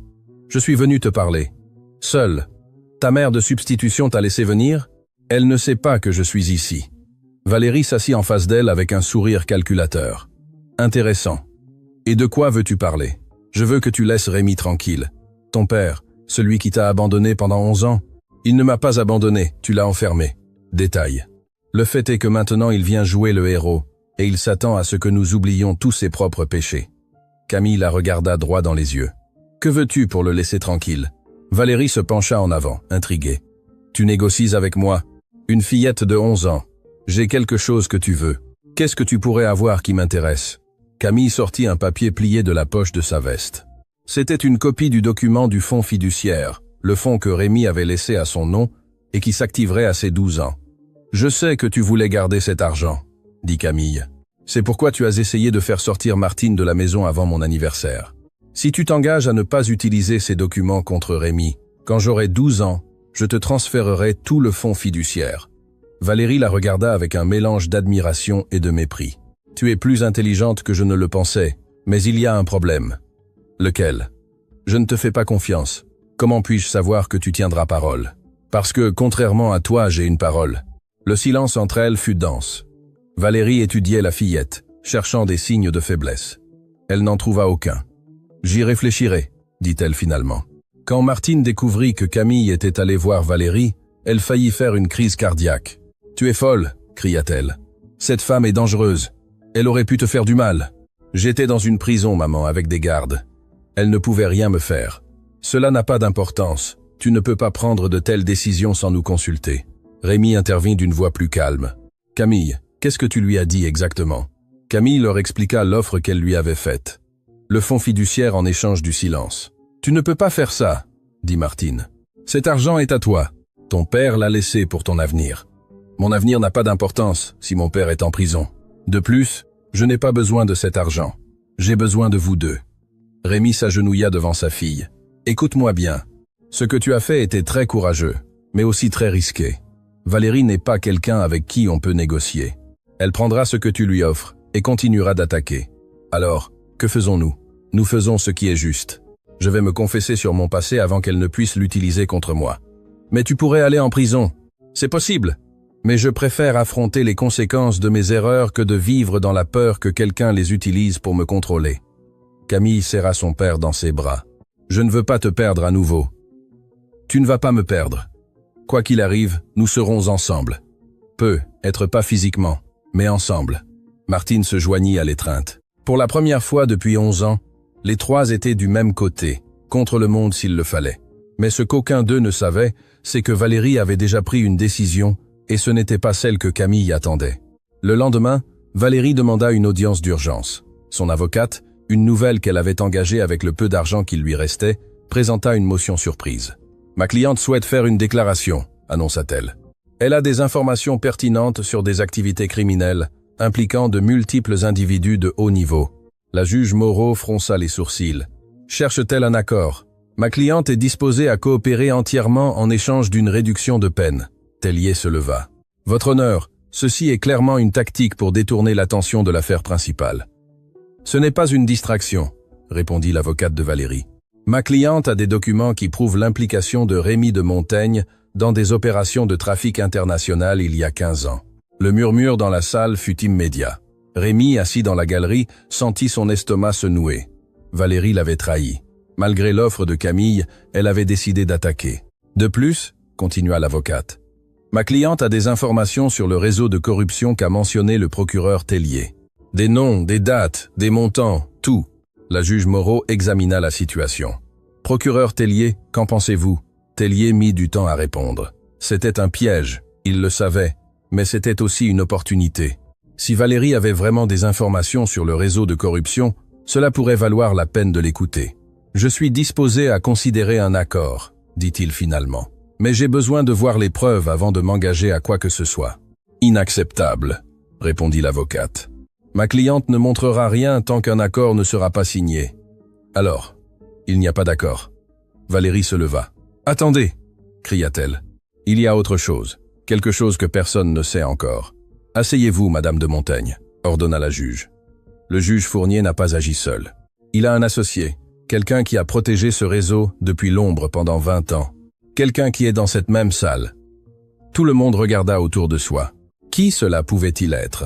Valérie désigna directement une personne dans la galerie. « Lui, le sénateur Hervé Parmentier, et je peux le prouver. » Le sénateur Parmentier pâlit, il tenta de se lever, mais 2 officiers se dirigeaient déjà vers lui. « C'est absurde !» cria-t-il. « Cette femme ment pour se sauver. »« J'ai des enregistrements, » dit Valérie calmement. « Des conversations où le sénateur ordonne des transferts illégaux, des pots de vin à des juges, l'intimidation de témoins. Tout est documenté. » La juge Moreau frappa le marteau. « Ordre, sénateur Parmentier, veuillez rester à votre place pendant que nous évaluons ces accusations. » « Vous ne pouvez pas m'arrêter, j'ai l'immunité parlementaire. »« Votre immunité ne s'applique pas au cas de crime grave, » répondit la juge. « Officier, assurez-vous que le sénateur ne quitte pas la salle. » Tellier s'approcha de l'estrade. « Votre honneur, je demande un ajournement pour évaluer les preuves que Madame de Montaigne affirme détenir. » Accordé. Ajournement de 2 heures.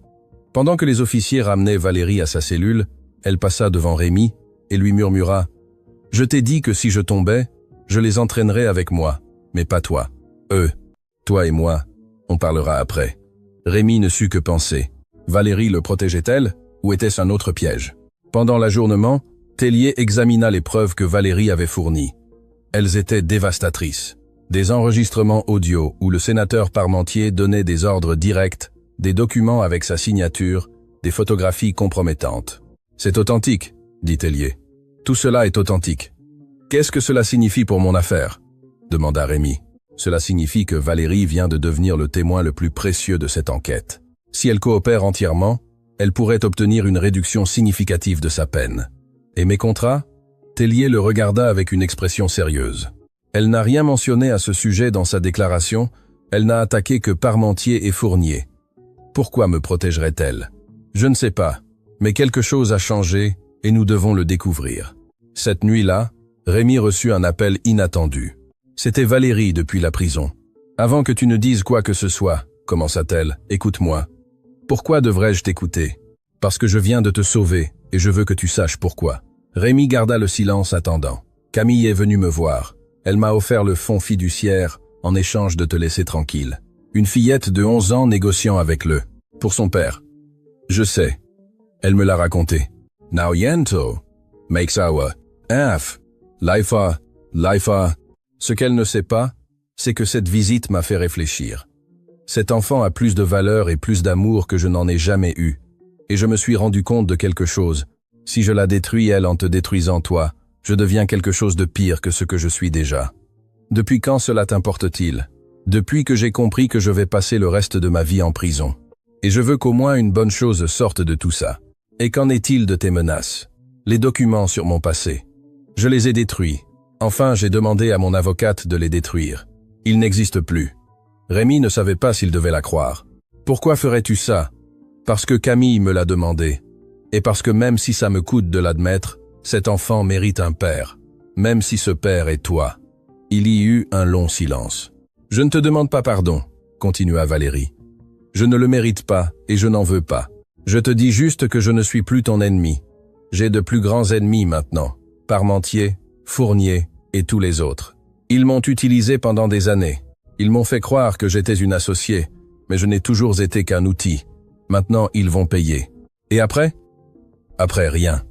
J'exécuterai ma peine. Et peu. Être que si Camille le veut un jour, je lui écrirai une lettre lui expliquant tout. Rémi raccrocha le téléphone sans savoir quoi ressentir. Valérie avait été son pire cauchemar pendant 15 ans, et maintenant, inexplicablement, elle l'avait sauvé. Était-elle sincère ou était-ce un autre coup dans un jeu qu'il ne comprenait pas? Seul le temps le dirait. Une semaine plus tard, l'affaire prit une tournure que personne n'attendait. Le sénateur Parmentier, face à la possibilité de la prison à vie, décida de coopérer. En échange d'une réduction de peine, il livra des informations sur l'ensemble du réseau de corruption. Nom, date, compte bancaire, propriété cachée. Parmi les noms, il y avait 3 juges fédéraux, 2 gouverneurs et un ex-ministre. Ce fut le plus grand scandale de corruption de l'histoire récente du pays. Le juge Aurélien Fournier, voyant que son monde s'écroulait, tenta de s'échapper. Il fut capturé à l'aéroport avec un faux passeport et 2 valises pleines d'argent liquide. Sa carrière, sa réputation, sa liberté. Tout se termina en un instant. La juge Moreau présida les audiences d'une main ferme. Un par un, les impliqués tombèrent, et au centre de tout, comme témoin principal, se trouvait Valérie de Montaigne. Son témoignage fut dévastateur. Elle connaissait chaque détail, chaque accord secret, chaque mensonge. Elle avait fait partie du réseau pendant 15 ans, et maintenant, elle le détruisait de l'intérieur. Quand la dernière audience se termina, la juge Moreau la regarda avec une expression indéchiffrable. « Madame de Montaigne, votre coopération a été inestimable pour cette enquête. Cependant, cela n'efface pas les crimes que vous avez commis contre Martine Dubois, Rémy de Montaigne, et surtout contre la mineure Camille. Je sais, votre honneur. Votre peine initiale était de 40 ans pour de multiples chefs d'accusation. Compte tenu de votre niveau de coopération, ce tribunal réduit la peine à 20 ans avec possibilité de libération conditionnelle après 12 ans. » Valérie hocha la tête. C'était plus que ce qu'elle espérait. « Avez-vous quelque chose à dire ?» demanda la juge. Valérie regarda vers la galerie, où Camille était assise entre Martine et Rémy. « Juste une chose, Camille. Je suis désolé pour tout ce que je t'ai fait. Je ne mérite pas ton pardon. Mais je veux que tu saches qu'à la fin, j'ai fait quelque chose de bien, même si c'était pour les mauvaises raisons. » Camille ne répondit pas. Elle la regarda juste avec une expression neutre. Il n'y avait pas de haine dans ses yeux, mais il n'y avait pas non plus de pardon. Il y avait seulement le calme de quelqu'un qui a finalement clos un chapitre. Les gardes emmenèrent Valérie, et avec elle s'évanouit le dernier fantôme du passé. 3 mois après que Valérie commença à purger sa peine, la vie de Martine, Rémy et Camille commença à prendre forme. Rémy avait déclaré volontairement ses contrats d'il y a 15 ans. L'enquête détermina qu'il n'avait pas participé consciemment à des activités illégales et que son éloignement du commerce avait été immédiat lorsqu'il avait découvert la vérité. Il n'y eut aucune accusation contre lui. Martine récupéra légalement la garde de Camille.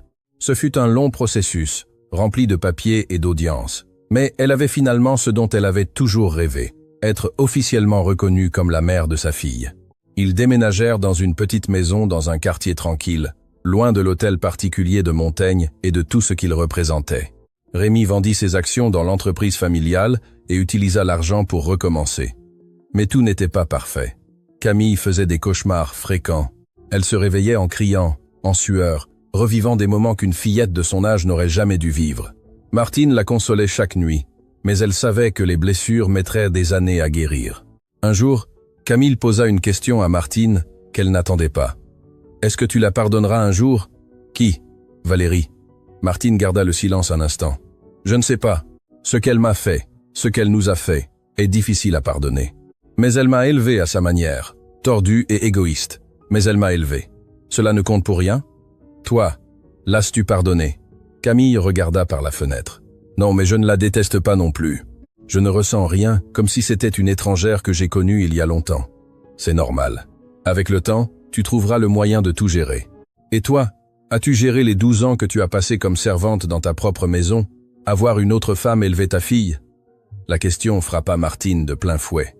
Elle n'avait pas de réponse. Peu, être qu'elle n'en aurait jamais. Le 12e anniversaire de Camille arriva un jour ensoleillé de mars. Martine prépara un gâteau maison.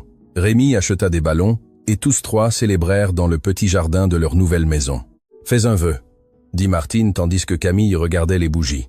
Camille ferma les yeux un instant, puis souffla fort. « Qu'as-tu souhaité ?» demanda Rémy. « Si je le dis, il ne se réalisera pas. » Après le repas, Rémy sortit une enveloppe de sa poche. « J'ai quelque chose pour toi. C'est officiel maintenant. » Camille ouvrit l'enveloppe. C'étaient les documents du fonds fiduciaire que Rémy avait laissé il y a 11 ans.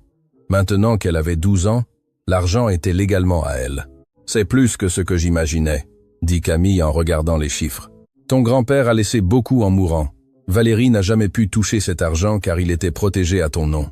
Qu'est-ce que j'en fais de tout ça? Ce que tu veux. C'est ta décision. Camille réfléchit un instant. Puis elle regarda ses parents. Je veux en faire don. En faire don? Martine sembla surprise. À des familles comme la nôtre. Des mères qui ont perdu leurs enfants à cause de gens puissants, des pères qui ont été injustement enfermés. Je veux les aider. Rémi sentit sa poitrine se gonfler de fierté. Tu es sûr? C'est beaucoup d'argent. L'argent ne me rendra pas les 11 ans que nous avons perdus. Mais il peut aider les autres à ne pas perdre les leurs. Martine serra sa fille dans ses bras. Comment es-tu devenue si sage? J'ai eu une bonne maîtresse, répondit Camille. Une qui m'a appris que l'amour est plus important que n'importe quelle fortune. Cette nuit-là, tandis que Camille dormait, Martine et Rémi parlèrent de l'avenir. Je n'aurais jamais imaginé que nous finirions ainsi, dit Martine. Ensemble, libres, avec notre fille. Moi non plus. Il y a eu des moments dans cette clinique où j'ai cru que je mourrais sans jamais vous revoir. Qu'est-ce qui t'a maintenu sain d'esprit? Vous deux. L'espoir qu'un jour tout cela se terminerait et que je pourrais vous serrer à nouveau dans mes bras. Ils restèrent en silence, regardant les étoiles depuis le jardin. Pour la première fois depuis plus d'une décennie, l'avenir ne semblait pas être une menace. Il semblait être une promesse. Mais la paix ne durerait pas longtemps. Un matin, 3 semaines après l'anniversaire de Camille, Martine reçut une visite inattendue. C'était une femme d'une trentaine d'années, avec des cheveux foncés et des yeux qui semblaient garder 1000 secrets.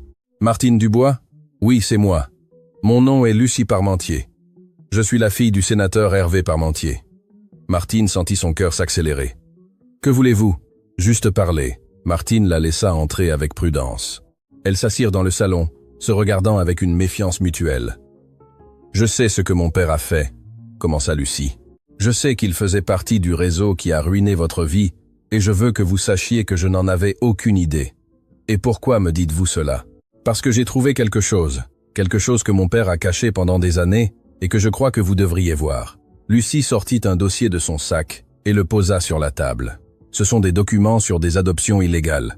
Mon père en a facilité des douzaines au cours des 2 dernières décennies.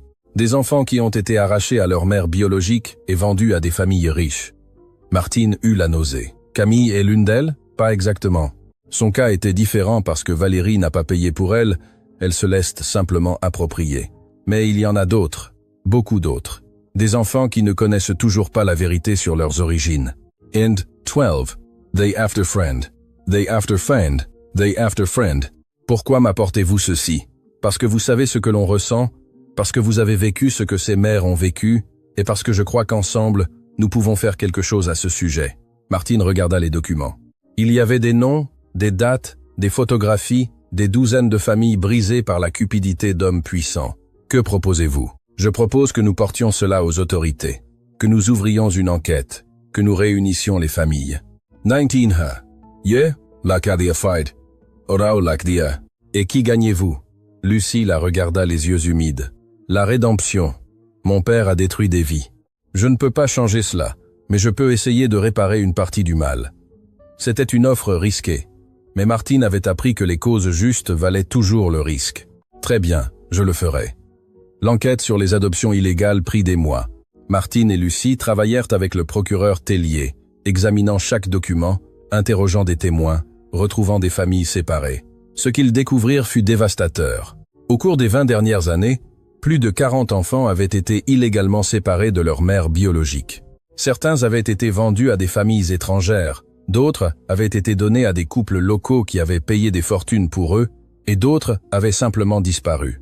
Le réseau impliquait des médecins, des avocats, des juges et des politiciens.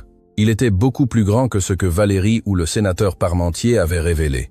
C'est une épidémie, dit Tellier lorsqu'il vit le rapport complet. Et elle se produit sous notre nez depuis des décennies. Que pouvons-nous faire? Demanda Martine. Porter cela devant la cour, ouvrir des cas individuels, essayer de réunir les familles qui peuvent encore l'être. Et ceux qui ne le peuvent plus, les enfants qui ont été envoyés à l'étranger ou qui sont déjà adultes, pour eux c'est plus compliqué, mais au moins ils peuvent connaître la vérité sur leurs origines. Camille, qui avait suivi l'enquête de près, prit une décision. « Je veux aider, dit-elle. Je veux utiliser l'argent du fonds fiduciaire pour créer une fondation, une qui aide les familles à se réunir, qui paye les frais juridiques, qui offre un soutien psychologique. » Martine et Rémi échangèrent des regards. « C'est beaucoup de travail, dit Rémi, et beaucoup de responsabilités. Je sais, Mais c'est la bonne chose à faire. La Fondation Camille naquit 3 mois plus tard. Sa mission? Aider les victimes d'adoption illégale et de trafic de mineurs à trouver la vérité et, lorsque cela était possible, à retrouver leur famille biologique. Au cours de sa première année, la Fondation a aidé à réunir 12 familles, 12 mères, qui ont à nouveau serré dans leurs bras des enfants qu'elles croyaient perdus à jamais. 12 histoires de douleur qui ont finalement trouvé quelque chose qui ressemblait à une fin heureuse. Le 2e anniversaire de la Fondation coïncida avec une date spéciale. Le jour où la Cour a finalement clos toutes les affaires liées au réseau de corruption de Valérie et du sénateur Parmentier. Au total, 27 personnes ont été condamnées. Des juges, des politiciens, des hommes d'affaires, des avocats. Tous sont tombés les uns après les autres comme des dominos. Le juge Aurélien Fournier a reçu une peine de 35 ans. Il ne remettrait plus jamais les pieds dans un tribunal, sauf comme accusé. Le sénateur Parmentier mourut en prison d'une crise cardiaque avant que son procès ne se termine. Certains dirent que c'était le karma, d'autres dirent qu'il l'avait mérité, et Valérie de Montaigne continua de purger sa peine en silence. Elle ne demanda pas d'appel, elle ne donna pas d'interview, elle disparut simplement de l'œil du public comme si elle n'avait jamais existé. Martine assista à l'audience finale où les peines furent lues. Quand tout fut terminé, la juge Moreau l'appela à son bureau. « Je voulais vous féliciter personnellement », dit la juge. « Ce que vous et votre famille avez accompli est extraordinaire. Nous n'avons fait que ce que nous devions faire. Vous avez fait bien plus que cela. Vous avez exposé un système corrompu qui fonctionnait depuis des décennies. Vous avez sauvé des familles qui n'auraient jamais trouvé justice par elles-mêmes. Vous avez créé une fondation qui change des vies. Ma fille mérite le crédit. » C'était son idée. Camille est une enfant exceptionnelle, mais elle a eu une mère exceptionnelle qui lui a enseigné la valeur de la justice et de la compassion. Martine sentit ses yeux se remplir de larmes. Il y a eu des moments où j'ai cru que je ne sortirais jamais de cette maison, que je mourrais en étant la cuisinière de la femme qui m'avait tout volé. Mais vous n'êtes pas morte. Vous avez survécu et maintenant vous êtes ici, libre avec votre fille, changeant le monde. La juge lui tendit la main. Ce fut un honneur de vous rencontrer, Madame Dubois. Martine accepta le geste. L'honneur est pour moi, votre honneur. La vie continua. Camille grandit, entra au lycée, se fit des amis, découvrit des passions. Elle faisait encore des cauchemars occasionnels, mais ils étaient de moins en moins fréquents. Rémi et Martine ne se marièrent jamais. Officiellement, ils n'en avaient pas besoin. Ce qu'ils avaient était plus fort que n'importe quel papier. La fondation continua de croître. En 5 ans, elle a aidé plus de 100 familles. Le nom de Camille devint synonyme d'espoir pour ceux qui avaient tout perdu. Mais il y avait une chose que Camille n'avait jamais faite. Une conversation qu'elle n'avait jamais eue. Le jour de ses 18 ans, elle prit une décision. « Je veux rendre visite à Valérie », dit-elle à ses parents. Martine et Rémi se regardèrent avec inquiétude. « Pourquoi ?» demanda Martine. « Parce que j'ai besoin de clore ce chapitre. J'ai besoin de la voir une dernière fois et de lui dire ce que je n'ai jamais pu lui dire quand j'étais enfant. »« Tu es sûr ?»« Oui. C'est quelque chose que je dois faire pour moi-même. » Rémi hocha la tête lentement. « Nous t'accompagnerons jusqu'à la prison, mais la conversation est la tienne. » Camille se rendit à la prison des femmes où Valérie purgeait sa peine. Elle était là depuis 6 ans. Il lui en restait au moins 6 autres, avant de pouvoir demander une libération conditionnelle. La salle de visite était la même où elles avaient parlé il y a des années, lorsque Camille avait 11 ans et avait offert son fonds fiduciaire en échange de la paix. Valérie entra, escortée par 2 gardes. Elle avait l'air vieille, fatiguée, vaincue. Le temps en prison n'avait pas été clément avec elle. « Camille, dit-elle d'une voix rauque, je ne m'attendais plus à te revoir. »« Moi non plus, je ne m'attendais pas à venir. Mais me voici. » Elles s'assirent face à face. Le silence était lourd. « Pourquoi es-tu venue ?» demanda Valérie. « Pour te dire quelque chose que je garde en moi depuis des années. » Camille inspira profondément avant de parler. « Pendant des années, je t'ai haï. Je t'ai haï pour ce que tu as fait à ma mère. Je t'ai haï pour avoir enfermé mon père. Je t'ai haï pour m'avoir menti toute ma vie. » Valérie ne répondit pas, elle écoutait juste. « Mais la haine est lourde et je suis fatigué de la porter. Alors je suis venu la laisser ici avec toi, là où elle appartient. Tu es venu me pardonner ? » ?»« Non, je ne suis pas venu te pardonner. Ce que tu as fait n'a pas de pardon. Tu as détruit des vies, tu as séparé des familles, tu as utilisé des personnes comme des objets. Alors quoi ? Je suis venu me libérer, te dire que tu n'as plus de pouvoir sur moi, que ton nom ne me provoque plus de peur ni de rage, que quand je pense à toi, je ne ressens rien. » Valérie baissa les yeux. « Rien, c'est pire que la haine. » « Peut être. mais c'est le mieux que je puisse t'offrir. » Il y eut un autre long silence. « Comment va ta mère ?» demanda Valérie finalement. « Bien, heureuse. Elle a la vie qu'elle a toujours méritée. Et Rémi aussi. Nous travaillons ensemble à la fondation. J'ai entendu parler de ça, la fondation Camille. Vous aidez les familles séparées. » « Oui, c'est ironique. J'ai séparé des familles, tu les réunis. Ce n'est pas de l'ironie, c'est la justice. » Valérie hocha la tête lentement. « Je suppose que je le mérite. » Camille se leva. « Il y a autre chose que je veux te dire. Quelque chose que je ne t'ai jamais dit quand j'étais enfant. »« Quoi ? » ?»« Merci. » Valérie la regarda avec surprise. « Merci ? Pourquoi ? » ?»« Pour m'avoir montré exactement quel genre de personne je ne veux jamais être. J'ai plus appris de tes erreurs que de n'importe quel livre ou professeur. Et cela, d'une manière tordue, a fait de moi ce que je suis aujourd'hui. » Sans attendre de réponse, Camille marcha vers la porte. « Adieu, Valérie. Je ne reviendrai pas. » Elle sortit sans regarder en arrière, et lorsqu'elle franchit les portes de la prison, elle sentit qu'un poids énorme se levait de ses épaules. Elle était enfin libre. Les années suivantes furent clémentes avec la famille Dubois de Montaigne. Camille étudia le droit, inspirée par le procureur Tellier et la juge Moreau. Elle se spécialisa dans les affaires de droits familiaux et de mineurs. À 25 ans, elle était l'une des avocates les plus respectées dans son domaine. La fondation qu'elle avait créée étant enfant devint une organisation internationale. Elle opérait dans 7 pays et avait aidé plus de 1000 familles à se réunir. Rémi, maintenant les cheveux complètement gris, se consacra à plein temps à la fondation. Il trouva dans ce travail le but qu'il avait perdu lorsqu'on l'avait enfermé dans cette clinique. Et Martine, la cuisinière qui avait autrefois tout perdu, trouva finalement la paix qu'elle avait toujours méritée. Un jour, alors qu'elle préparait le dîner dans la cuisine de sa maison, une cuisine qui lui appartenait, et non celle d'un hôtel particulier étranger, Camille entra avec une nouvelle. « Maman, j'ai quelque chose à te dire. Qu'est-ce qui se passe ?